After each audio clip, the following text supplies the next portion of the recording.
À 7 heures, Li Zhongyuan charge des aliments surgelés dans son camion dans l'un des plus grands centres logistiques de produits aquatiques du centre de la Chine. Cette cargaison sera livrée dans tout le pays, mais depuis l'année dernière, il ne travaille pas autant que par le passé. Le prix des aliments surgelés importés comme le bœuf, l'agneau et les crevettes monte et descend, ce qui a un impact considérable sur les ventes et mon salaire. Presque tous les marchands et magasins d'aliments surgelés importés de ce centre logistique ont connu des difficultés au cours des 2 dernières années. En raison des tensions commerciales sino-américaines, ils ont dû cesser d'importer des produits des États-Unis. Par ailleurs, le renminbi a baissé par rapport au dollar. Le prix des produits a donc augmenté en conséquence.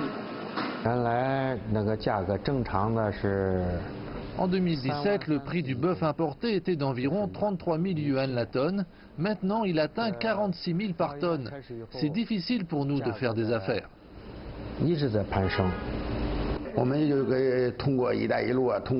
Grâce à l'initiative Ceinture et Route, ils ont maintenant plus d'options et c'est beaucoup plus rapide qu'auparavant.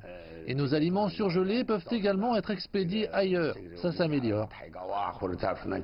Le commerce extérieur chinois subit des pressions en raison de l'incertitude extérieure croissante de la guerre commerciale avec les États-Unis.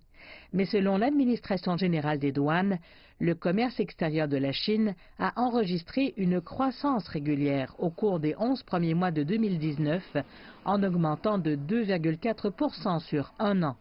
Les exportations ont grimpé de 4,5% en glissement annuel pour atteindre 15 550 milliards de yuan, soit environ 2 200 milliards de dollars. Les importations ont atteint 12 950 milliards de yuan, un montant presque identique à celui de l'année dernière. La Chine s'efforce depuis longtemps de stimuler le commerce extérieur. Par exemple, nous continuons de pousser notre marché à s'ouvrir davantage au monde en rejoignant activement différents types d'organisations de coopération économique. Le pays réduit également les impôts et taxes des entreprises pour leur offrir un meilleur environnement commercial et faciliter les échanges. Il est important de stimuler les importations pour maintenir un développement stable et de haute qualité du commerce extérieur.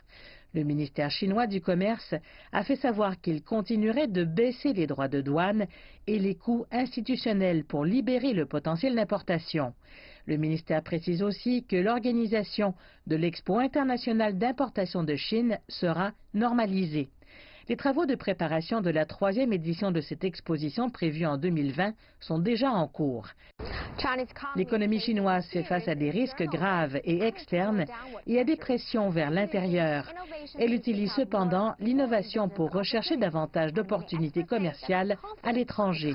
De nombreux experts affirment que le pays connaîtra une croissance commerciale stable en 2020.